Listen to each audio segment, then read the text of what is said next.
Hello, my name's Sarah Gardner and I'm part of Network Vineyard Church.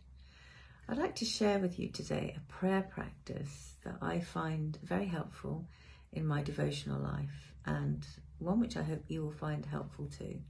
It's called the Examen, or the Examen of Consciousness. It's not a new prayer practice, but it's one that's in more recent years become popular again. And it's simply taking a review of the day that's gone before. Some people like to take this time in the evening. That might not always be practical depending on how tired you are. Others might want to do it first thing in the morning as part of a prayer rhythm and look back on the previous day, or if time is a pressure, the previous 2 or 3 days.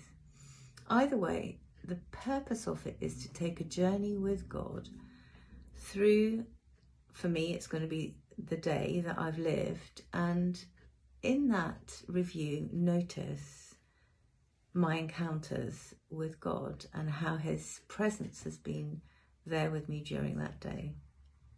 So I'm going to look back on the experiences I've had. I'm going to look back on the conversations I've had, some of which will have been positive, some of which might have been challenging or even negative.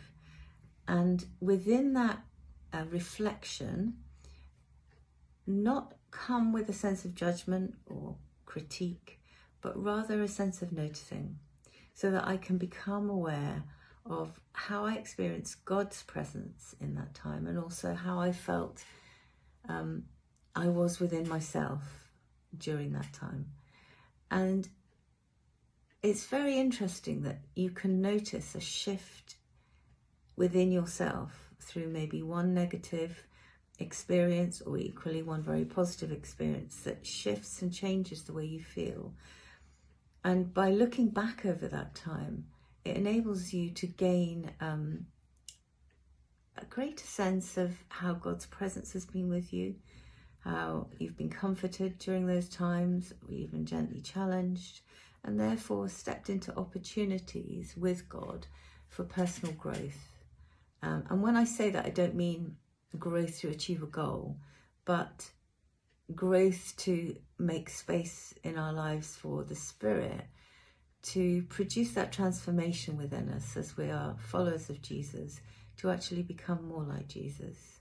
So just to sum up, this isn't a let's criticize and critique my previous day or couple of days. It's let's sit with God in his loving gaze and reflect on the day that's gone before and notice things, and notice particularly where God's presence and the sense of myself within that have been particularly significant. So I just want to share that with you. I encourage you to try it. It takes between 5 and 10 minutes, and find a time when you can be alert to this, and I promise you it's a doorway to greater personal freedom and intimacy with God. Thank you.